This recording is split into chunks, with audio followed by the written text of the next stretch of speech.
missionary wife and mom. And she's got an outline for us today. And she has helped a lot of women. Even before we went to the field, the Lord used her testimony to help women. I remember she spoke in some of the women's events at Moody. We were teaching at Moody at the time. And so many wives were struggling with their husband's call to whatever, particularly ministry overseas. And she was able to help them as she'd been processing. And then on the field, she helped many women adjust. And since then, we've recruited a lot of missionary wives and mothers. And she's been used of God in that area too. So she's the expert.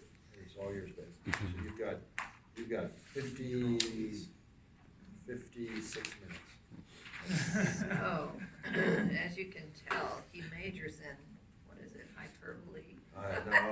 No. Just Exaggerate! no. He's firing brimstone. There. Tell it how it is. He's firing brimstone. Yeah. Yeah. Wow. Okay, so some of you, how many of you guys heard my testimony before about going to, so you're gonna, I don't have to repeat the whole thing, but although I might have to, because I'm being recorded for a wife here. Are any of you guys MKs or military kids, or you are? Okay. So, this talk I've given several times, and in fact on the back, at the bottom it says, as if we are still the SAM directors in the Northwest, but I had extra notes, so I thought rather than reprint them, I'd just let you guys have them. Brief recap of my testimony. It wasn't my idea to go to the mission field. Rick came home one day and threw open the back door and said, "Carol, how would you like to be a missionary to Africa?" I'm gonna sit over here because I'm going to be embarrassed. I think I'm going to get out of the line. I'm going to say no matter what. And I just said, no thanks. And later that week, he told me we had an appointment with the SIM area representative, and I was beginning to think he's serious because he was, coming home with new ideas all the time. And so. But missions have been in my thinking for a long time. Well, you share your testimony later. Okay. So anyway, you gave me the floor. I got it. You got Okay, it. thank you. No more comments. Thank you. So anyway, the area rep came, and as we were sitting there, he was telling us about how wonderful Nigeria was, and we were going to love it, and the kids would love the boarding school. And in my heart, I thought, over my dead body. That was not going to be something I would agree to. And he said, "That's okay, we'll pray for you." And I thought, yeah, right, you better pray real hard.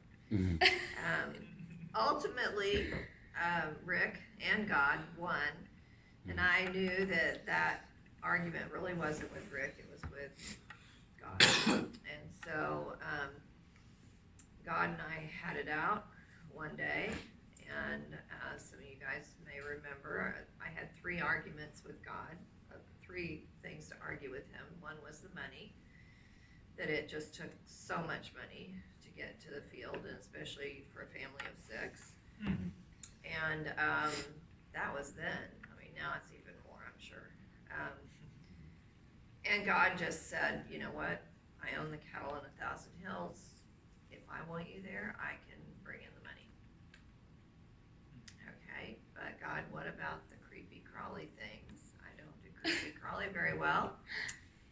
And I hope God smiled, but he said, "You know what? I created them. I can help you with those creepy crawly things too." And then I pulled out my trump, which was my kids.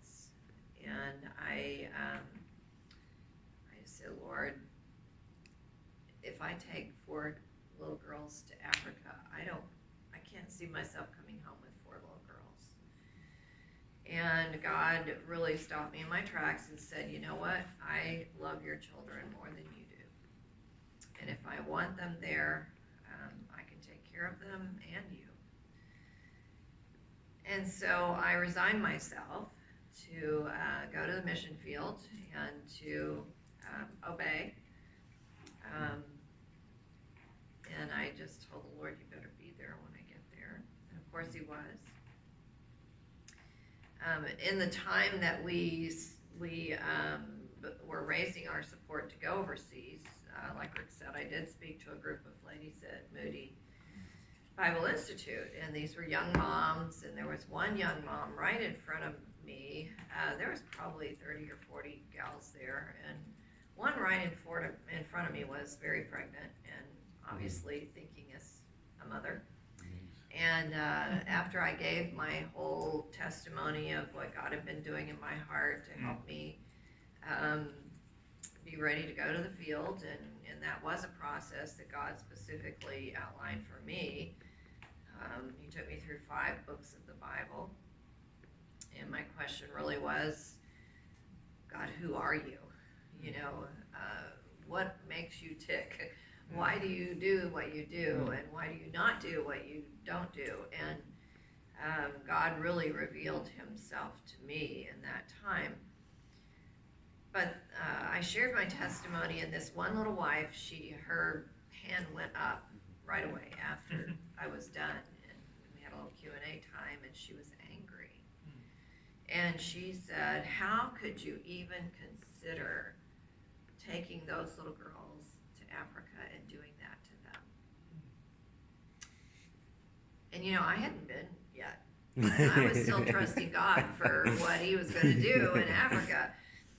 And I told her what God had told me, that, you know, he said he loves my children more than I do, and he can take care of them there. But I reminded her that there's actually more casualties among spiritual and emotional and every way, more casualties among kids that stay here than there are among the MKs that go with their families to the fields. So there's really no guarantee that a child is going to be better off if they stay here than if they go to the field. In fact, we actually kind of found, in many ways, it was quite the opposite. When we arrived in Nigeria, that was quite the story. The stewardess opened the door, and we got hit with this hot air, and we walked off the plane. And I should say that just minutes before we arrived, my then almost 3-year-old dumped her apple juice all over the front of me, and I hadn't slept for probably 5 days. And I'm hauling her and my sewing machine. I took my sewing machine because I knew I would, you know, I didn't know what I'd have. And my 3 other little girls in tow, and we deboarded and walked across this tarmac that did not look like an international airport. It was just this little building. And I'm wondering, what in the world, Lord, have you gotten us into? And I looked to my right, and Rick is about 10 feet off the ground. Carol, look at this. This is our destiny. Smell the air. And I'm like, okay, Lord, you've brought me all this way with a crazy man, and I don't know what you're going to do. But anyway, God was good. And actually, my oldest daughter did end up at that boarding school for 3 years. Once she begged to go, we did our language study on the compound where the kids' school was, and also a conference center for our mission. And she met another little girl. Well, actually, she met her the day we landed at the guest house. Actually, no, the next day they came to get us, and another little girl her age, and I never saw her again. But you know, that was a real God thing too, and I'll mention about that later. But she did end up going we did language on that compound where the kids' school was, and she ended up staying. She begged us to go to that boarding school. my oldest daughter, you'd have to know her, but she's very independent. And even at 10 and a half years of age, she was extremely independent. And she wanted to go there. And so I thought, well, okay. So when she went to boarding school, it was only half an hour drive from where we lived. So it wasn't like she was shipped off to, hours away. She wasn't far. In fact, I taught piano there once a week. So we saw her every week, and then she was home every other weekend. But it kind of allowed my other three girls who lived in her shadow and were a little more timid than she was, it allowed them to really surface and bloom. And so God had his ideas about our family in doing that. But I did eat a lot of my words anyway, I'll say. But one point that I always make is it was my kids that would kept me from going to the mission field, and it was my kids that took me back. We had a much simpler lifestyle there, much more focused on family and doing things as a family. A lot less of the media and the world influences there, and so we grew together as a family. And I think that and we had to create our own recreation, so most of our recreation time was spent with other families and that had kids the same age, camping and doing things that we just didn't have all of the screens that we have here now and that kind of thing. So it was very healthy for our girls. My life verse is Hebrews 11:6. And I don't know if I put that on your notes, but without faith, it's impossible to please God. It's not just improbable, it's impossible. Without faith, it's impossible to please God. Because anyone who comes to him must, first of all, believe that he exists, and second of all, that he rewards those who earnestly seek him. And so, if that's true, then what's God going to do in our lives? If it's impossible to please him without faith, what will he do? The answer's right there. Oh, okay. I didn't know if I put it on there or not. Anyway, he's going to put us in situations that require faith. All those situations that we try to backpedal out of.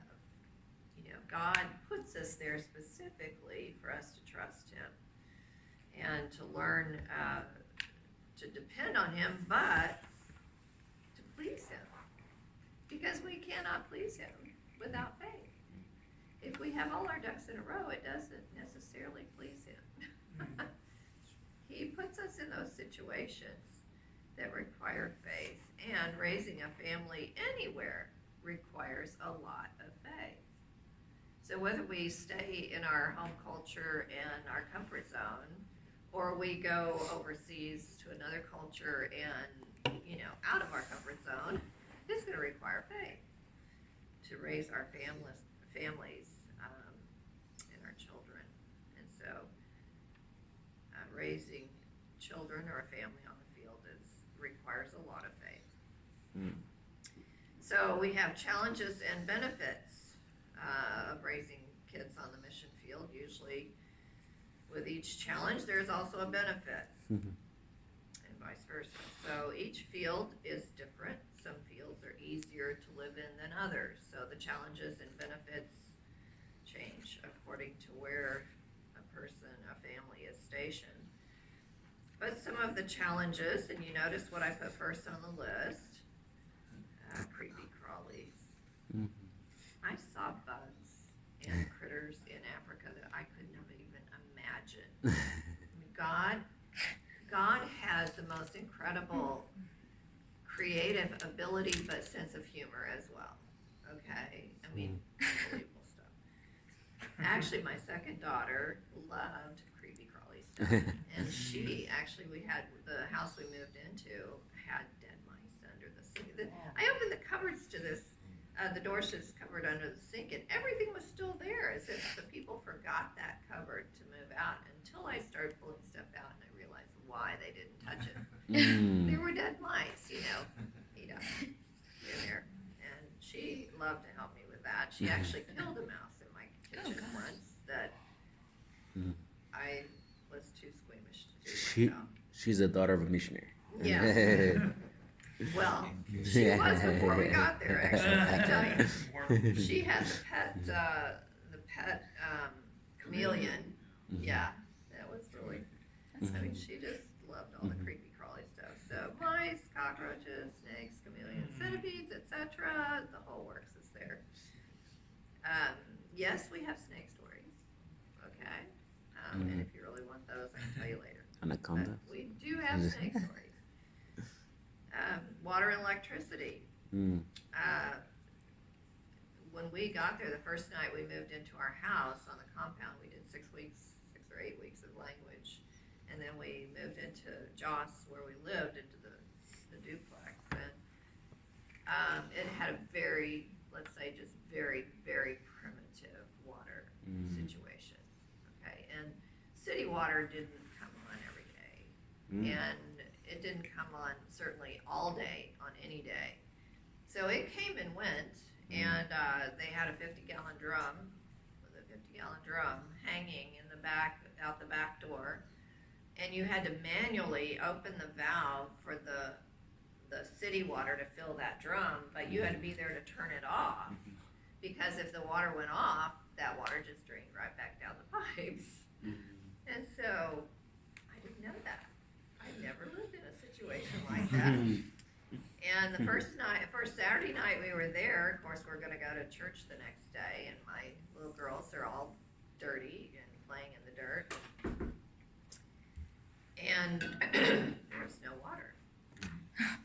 So I go over to my neighbor, who was a seasoned missionary. They retired just a couple years after we got there. And I said, Elsie, I have no water. What am I going to do? And I can't bathe my girls, and we have nothing. We can't flush toilets. We can't do anything. And she goes, oh, that's all right. Just bring a bucket. I'll give you a bucket of water. A bucket. And I sat there like, a bucket of water? What am I going to do with a bucket of water? Well, let me tell you, I learned what to do with a bucket of water. Okay, I knew how to make that thing stretch by the time we'd been there a while. And we also redid the water system, put in a huge 1,000-gallon tank, I think it was, and have interesting stories about every rainy season in August, the city would turn off the water completely, no water for a month. And so people were lined up at wells and all of that, but it would rain.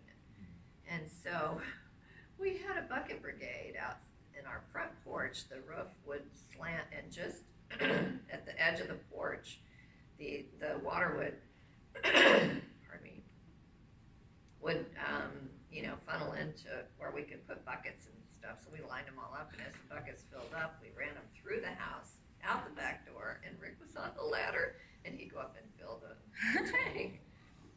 Fun. And then my oldest daughter was out there with her shampoo and just washed her hair under the water. I mean, it's like, Words. okay. So, real creative when you have to be. Cooking special food favorites. Can you imagine making hamburgers from scratch? Okay, I'm talking about going and buying the chunk of beef, grinding it yourself. I'm talking about making the bread to make the buns.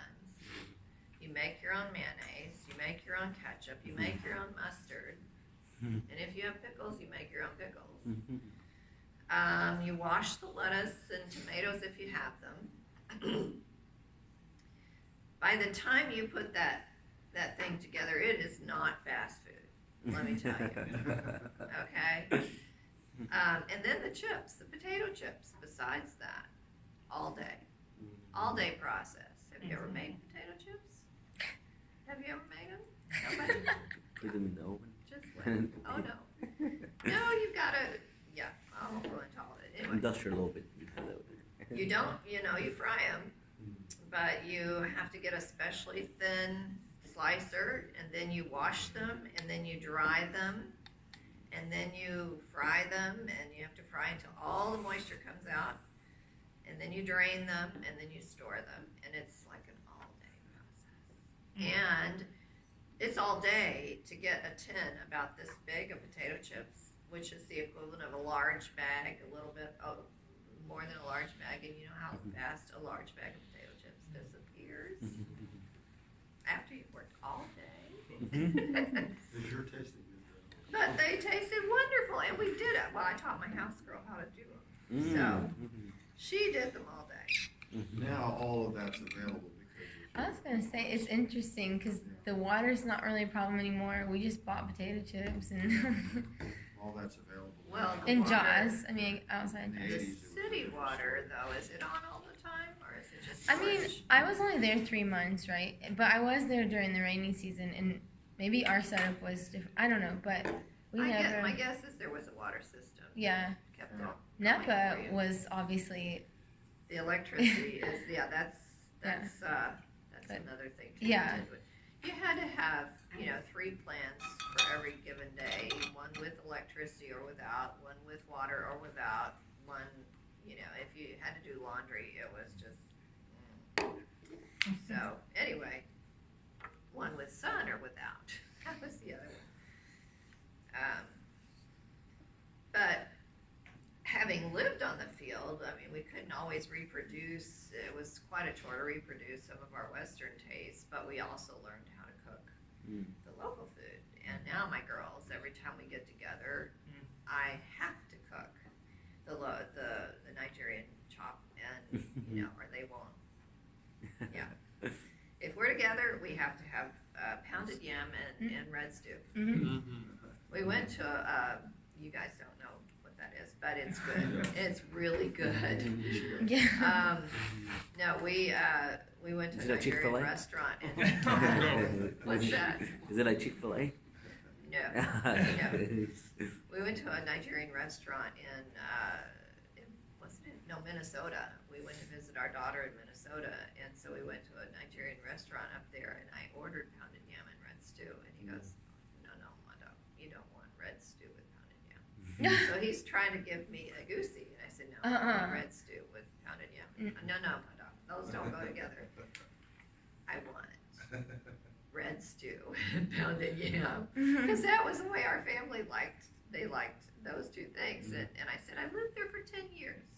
I want red stew and pounded yam. Oh, okay, madam. So anyway, you never know what you're going to get in a goosey soup here. So anyhow, you live in community with other missionaries, and when you're raising a family, SIM is an intercultural mission agency, so we've got people from all sorts of different cultures that are coming to serve with you to that host culture. And everybody comes with them different ideas about how you're to raise children, discipline children, teach children, different ideas about women in leadership, different ideas about leadership, period. And you're living in community with all these different viewpoints, particularly about raising kids. Some are more lenient, some are not. My girls went to some, and they weren't all SIM. So we not only had, diversity within our mission, but we had different mission agencies there with also different viewpoints about some conservative and some very not. So my kids would come home from some missionary houses and have seen things that I was appalled and never would have seen or allowed them to see. And so you're dealing with those conflicting, which is like here too. I mean, here you're going to have differing viewpoints. Your neighbor next door is not going to agree with you, perhaps, on how to raise kids, maybe even here at school. So that's one thing, one of the challenges of being on the field. It's a challenge to help children to learn the new culture, how to behave and communicate. In Nigeria, it's very different. Children are to be seen and not heard. In any situation with adults around, they think that we totally spoil our children because we actually ask their opinion on things. There's new values. Basically in most cultures, at least where Christianity has come to some extent, we all have the same values, but we have them in different ranking orders.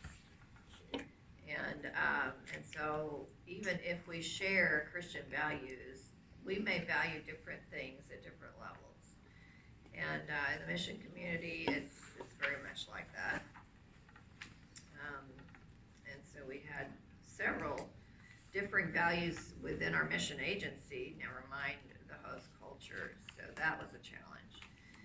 It's a challenge to help children to transition between the home culture and the field, and then back to the home culture.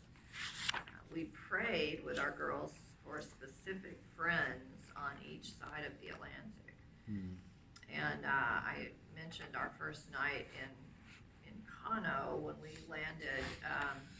My oldest, who, like I told you, was very strongly opinionated and a very strong personality. We got to the guest house. Did you get to Kano? Yeah, I did. Well, it was very rustic. I don't know if it still is. My guess it is, but it was extremely rustic, and we had our hot water were buckets. They don't have these anymore, I don't think.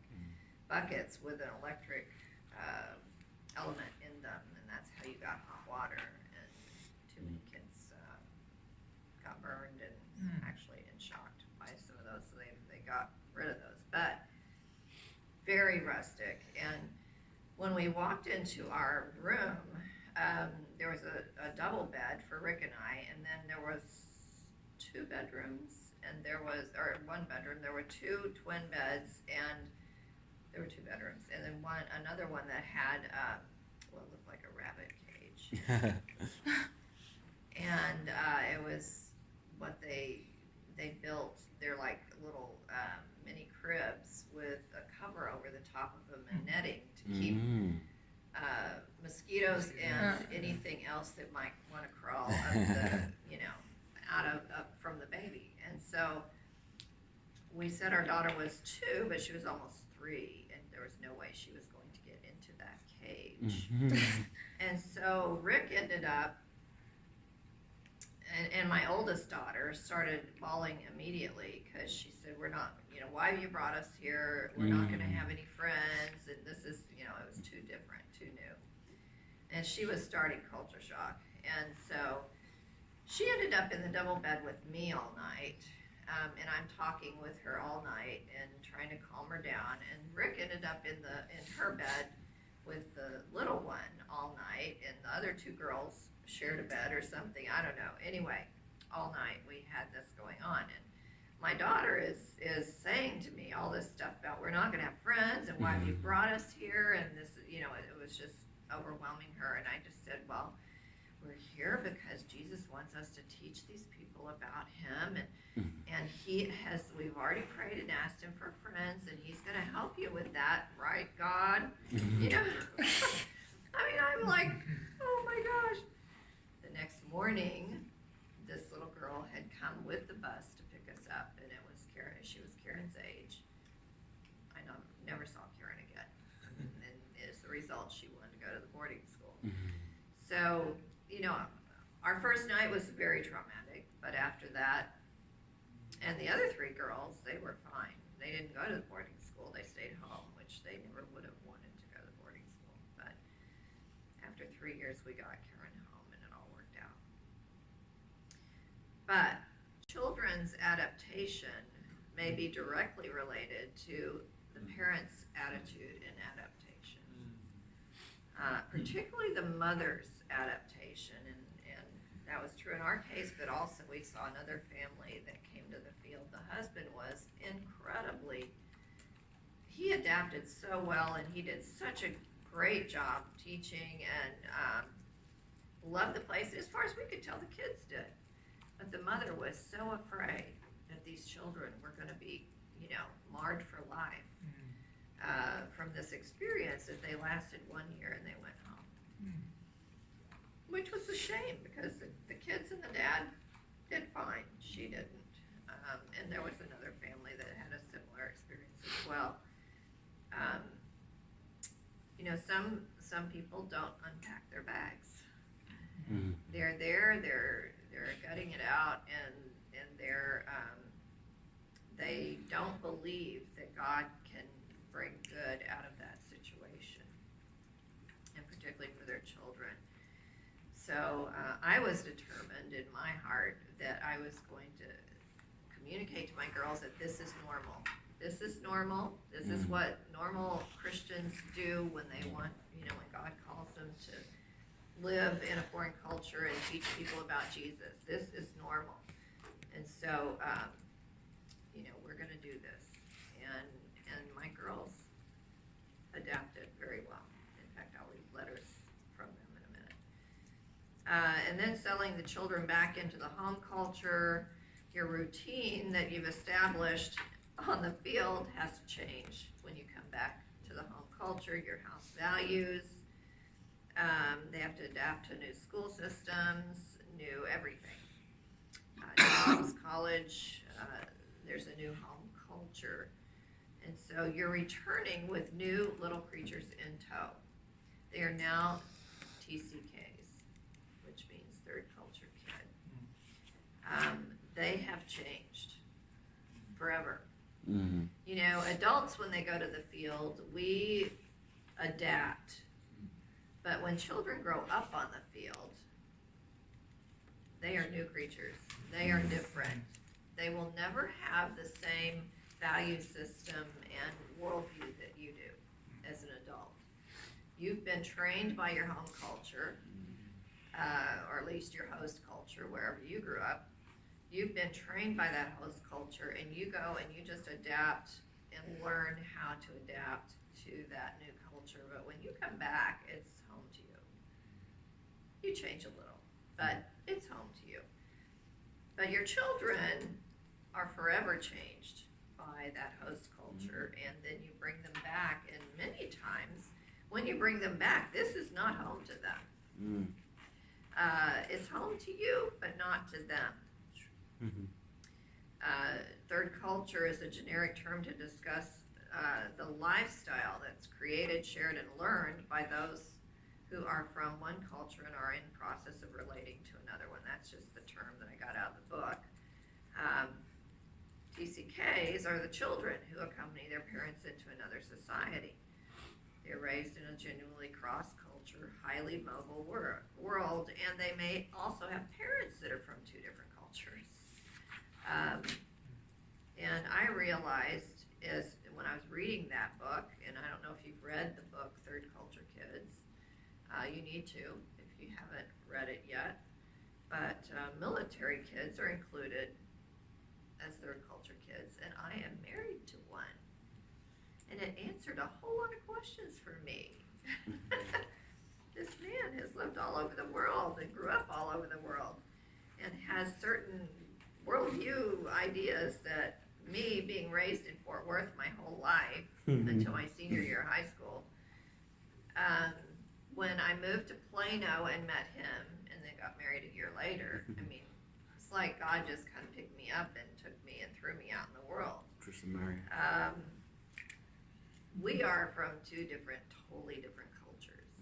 Not only is he a military kid, but his family's from the Northeast, from New York. Yeah. So we are completely different cultures, background. I could go on about that's another seminar altogether. But they're different creatures. They have their own unique worldview with its benefits and challenges, and they feel most bonded with other TCKs, even if those third culture kids are from opposite sides of the world. They have experienced that dual cultural process. And it's amazing that third culture kids can relate so quickly to other third culture kids, even if they didn't grow up in Africa where they did, or, you know, wherever. They just still relate to that experience. Some of the characteristics found in the book, the TCK experience, are listed here. They have an expanded worldview, three-dimensional view of the world. Their friends are from all over the world. My girls went to school with kids from, I think, 11 or 13 different countries. They know people all over the world and still stay in contact with them. Cross-cultural enrichment, they've seen the world. Even as we traveled back and forth across, we went to Europe, we went to UK, and the girls have seen different parts of the world, including Africa. They learn to adapt, their adaptability to different cultures. The thing in parentheses is also, parentheses. Quotes? No, Oh. parentheses, I guess. Are the downside to the positive characteristics. So they're the negative side of it as well. They blend in, they observe everyone.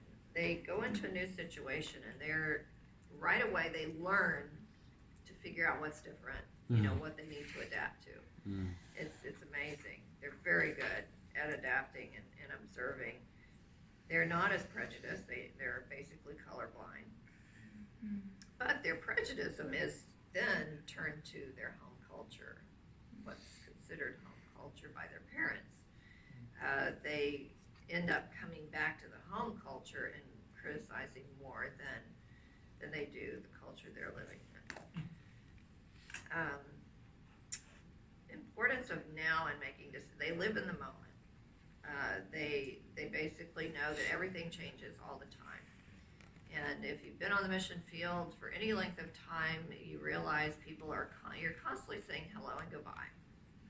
People are always coming and going because they're either short term or they're 1 year or 2 year. Maybe they've been there for 30 years. There's different people that are always coming and going, and the kids learn how to do that. I'll read you Karen's, my oldest, as I told you, she was textbook. Now, when I read the book, and then I asked all of my girls, I sent them an email asking them to tell me the positive and negative ideas about growing up on the mission field. And Karen was classic. She could have written the book, TCK Kid. But here she goes. She says, you've heard all this before, but I will write a couple of things. Greatest benefits to growing up on the field. A huge worldview.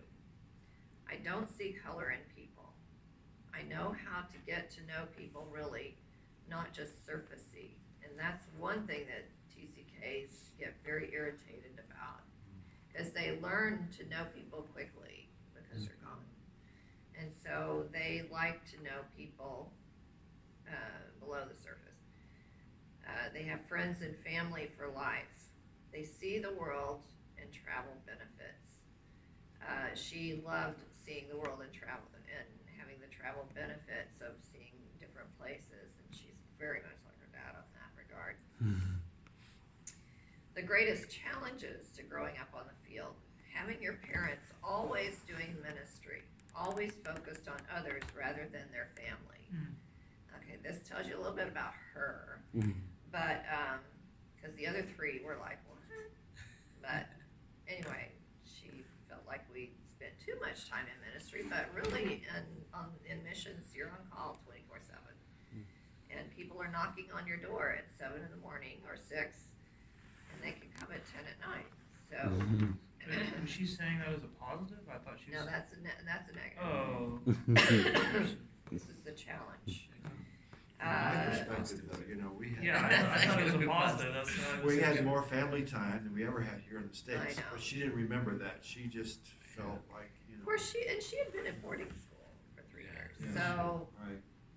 she was a little more possessive about our time. But anyway, number two was not being able to relate to Americans in the States on a shallow level, as most people are here in the U.S.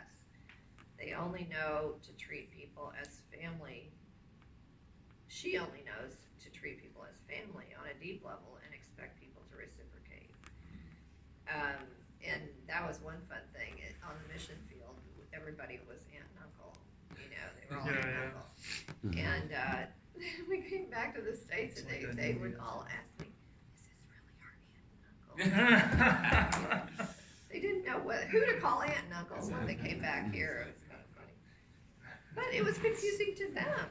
So from their point of view, you can see how that was hard. Challenge, never know where home is. Can't seem to settle anywhere. That's a hard thing, and that's out of the book. They don't always fit in U.S. society, always feel different. Just like if we go to another culture, we always feel different. I felt like Rick and I glowed in the dark, you know. We were always surrounded by people that were different from us. She says, hope this helps. Okay, so that was her perspective. And I'll read the two other girls in a minute. So what are some of the benefits of raising children on the mission field? You know, we've heard the downside to it. For us, it was a simpler lifestyle. We had fewer distractions, less materialism, no screens. We were lucky to see a VCR once in a while, a video, you know, once in a while.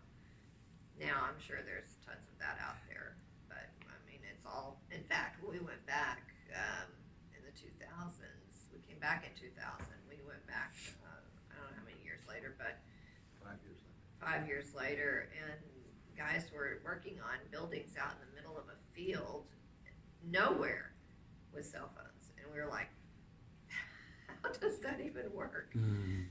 Chinese came in, put up cell phones. Families tend to be more closely knit, and you know, we truly did have more family time. We went camping. We, you know, had different special events with other families and tried to do that for our kids' benefit. It was an opportunity for families to work together. And when we could, when our girls would, we ministered as a family by example and by deed. They were watching us, the host culture people were watching us all the time. In fact, it's interesting, and we could tell several stories here, but when is my time up? 15 minutes. At 9. At 9, okay. I forgot to ask. They were always watching us and how we worked as a family. They were very curious about our marriage and our parenting, our children, our home. And one of the things that when we went back, after we had been there 7 years, we came home for 5.5, they went back for 3. When we went back that time, one of Rick's former students came and wanted to bring his family to visit us. And it was a very formal, they don't invite themselves to your house. Typically, Africans just show up. But for them to invite themselves to your house and say, we want to come see you, is very unusual. And so we knew this was a formal thing. So he came with his family, his children. They were dressed in their best, like, Sunday clothes, and brought another guy. He was in the military now, and a chaplain, I guess, and brought another guy there that I don't think was a believer. I don't think he was a Christian. Anyway, he pulls out a piece of paper, and I mean, he has prepared what he's going to say to my husband. And so he goes down a long list of things, ways that my husband impacted him and changed his life when he had taught him in seminary when we were there for 7 years. And every single one of them happened outside of the classroom. He had about 7 different things he read off. every single one of them happened outside of the classroom. He, you know, Rick poured his heart into teaching and trying to, you know, teach and prepare pastors, but these people were watching us outside of the classroom. How he taught us, how he treated me, how he treated his children, how he treated them as people. It was all about that. It was not so much what was done in the classroom. Remember that. If you go to the mission field, they are watching your life, and that speaks a whole lot more than anything you're going to say to them. We had other situations where we were able to encourage them because their typical way of being seminary students was to come to the seminary, leave their families, their wives and kids back in the villages, and you know, there's money issues and stuff. But we said that is not what the family is all about. You know, our families are to demonstrate theology. Jesus is the head of the home. The wife submits as the church should to Christ, and you know, our families picture theology. As we train our children, we're showing the value of training our children and raising them up in the Lord as well. And I said, you know, you guys are here, but you're not picturing theology in your families, because even when they go back, they don't necessarily do that after their education. In Nigeria, they follow the British system where children are sent all over the country to extended family to do school and whatever. And a wife will take a job in one city, the husband will be in another. There's no nuclear family. And so we said, you know, that was a platform for us to be able to share, and we were living that ourselves. We were all there together to do what God called us to do. So, and it's funny because the girls would sometimes buck us when, you know, as they got older, they didn't want to go. We had several fruit trees on our yard, and so we'd unload the tangerines and oranges and different things, and we'd carry them to, at Christmas time especially, we would take their clothes they'd outgrown and the fruit off the trees to the students' families at one of the dorm locations, and the girls would just gripe because they'd rather go out and play with their friends, and no, we're doing this as a family. And my second daughter has thanked me for that years later, like within the last 10 years. She brought that up and thanked me and said, you know what, we griped about that, but I am so glad we took part in helping. Now, as she looks back as an adult, she would want her own children to do that as well. So it's an opportunity to work together, and the children, the more they see the work that you're doing and participate in it, the more they can be drawn into it, the more they feel like they are a part of it, and that's a good thing. You get a much larger extended family, and of course Matthew 19:29 says, everyone who's left houses or brothers or sisters or father or mother or children or fields for my sake will receive 100 times as much and will inherit eternal life. And we found that when we left family, we inherited, you know, 150 other people in our family as the girls got more aunties and uncles and grandpas and grandmas than they knew what to do with. And it was a very rich life for them and for us. We learned, we worked together because we had to. We needed each other in the mission community.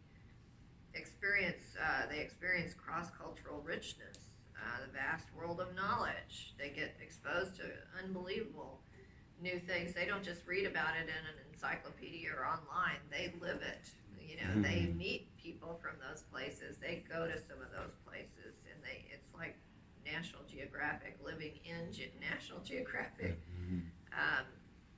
and learning different cultures as well.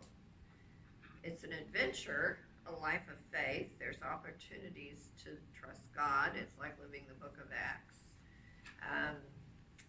Yes, we had sickness. We had thieves try to break in. We had different things. My second daughter, I did think we might not be bringing back from Africa. She was very sick with malaria at one point. But, those are those things that force us to trust God. And it pleases Him. It pleases Him when we cry out to Him and trust Him in those situations. We have the joy of significant purpose, and I think that's probably, as adults, we enjoyed that more than the kids. The kids do now as they look back on their childhood and realize what they were a part of in our work there. But we had the joy of significant purpose. We had abundant resources in the Holy Spirit, our faith in the promises of God's Word. And you realize that with the Holy Spirit resident within us, we have all the wisdom of the universe resident within us. That should make it very easy to trust, because we have all the wisdom of the universe resident within us as we go or stay or do whatever He calls us to do. I want to read two of the other. My second daughter did not answer my email. And these were way back. These were 14 years ago. But I've used them ever since because it was more fresh in their minds at that point. But she was too busy having babies, and she didn't get back to me. Amy is my youngest. She's now, 37, I think. She'll be 38 this year. But when I asked her the question of the positive or the negative about growing up on the mission field, she goes, as well. What was it like to grow up on the mission field? I believe it has truly made life easier for me as an adult to have lived in another culture and experienced different things that most American kids don't. As you well know, Mom, I am quite the S, which means steady personality, and would have probably been much more comfortable growing up in the same house and same town my whole life. But the Lord knew better, because I was forced to adapt to so many new situations and environments as a child. Even though I didn't always like it, it has allowed me to do the same as an adult and even be excited for change. Imagine that. And she puts a smiley face here. In all reality, growing up in Nigeria was the best thing for me. Every kid is different, and those differences need to be taken into consideration. But my best memories and my best friends, who I still keep in contact with, are from Nigeria. I think Julia, her other sister, which I'll read in a second, summed up the memories bit pretty well. Those were some fun times that I will never forget. So many people look at raising kids on the mission field as a negative thing, but how can instilling in your child an appreciation for other cultures and new experiences be a bad thing? I guess I can only speak for myself, but I loved the experience and I didn't turn out too odd, did I? Don't answer that, she says. Love you, Mom. And then Julia, I saved this for last because it makes me laugh and cry at the same time. So I'll probably try. Anyway, she says, she does even give me an introduction. She just launches into this long list of memories. She says, what are the positives and negatives of growing up on a mission field? She says, getting innumerable amounts of shots, painful and slightly traumatizing. She was 6 years old, and it took both of us to hold her down to get a shot. Unbelievable. Getting to be outdoors all year round. Wonderful. Getting to eat Nigerian food. Yummy. Getting to play kick the can and sardines with good friends. Fun. Getting to watch cockroaches scurry around the bathroom after NEPA came back on. Not so fun. NEPA was the power company. She says, not so fun. Getting to grow up before our time, good and not so good at the same time. Getting to camp out at Kura Falls with family and good friends, so fun, that's in caps. Getting to taste mom's cooking over an open campfire, yummy. Getting to appreciate immediate family since we didn't have extended family close, precious. Getting to call all our friends' parents, uncle and aunt, unbreakable habit. They still call them auntie and uncle. Getting to travel around the U.S. on deputation and eat hamburgers and hot dogs every night. By the end, nauseating. People would serve us, because it was summertime, so they all cooked hamburgers and hot dogs, and the girls would be like, okay, getting to experience our van flipping with all us girls and dad inside, scary. And I have to say, that was scary. Rick was taking the girls out to that conference center to get. With avoiding hitting a dog. In Well, Nigeria, I should have just kept going, but I tried to avoid and I rolled the van. And the girls were in there, and what was funny is it was on the side, and this, there were huts there, and this Nigerian lady came running out of the hut to help us, and she, in their huts, they didn't wear anything on the top. They just put a wrapper around their waist, and this lady comes running out with no top, and she's trying to pull Julia out of the window. And she said, it was a little traumatizing. Oh my gosh. Nobody was hurt. Nobody was hurt. It was a miracle, actually. Because I think, We didn't have seatbelts or anything. I think they flipped back and forth. They ended up in different seats when they finished. But anyway, yeah, here she goes, getting pulled out of the van by a topless Nigerian woman. Still kind of scary. She says, okay. Getting to watch mom body surf in Liberia. Unforgettable. Okay, so we went to Liberia for a month, and when I was a kid, we had these float things in Maine, and I went to Maine to visit grandparents up there. And so I would ride the waves in on these float things. Well, in Liberia, let me tell you, the surf is a little bit tougher.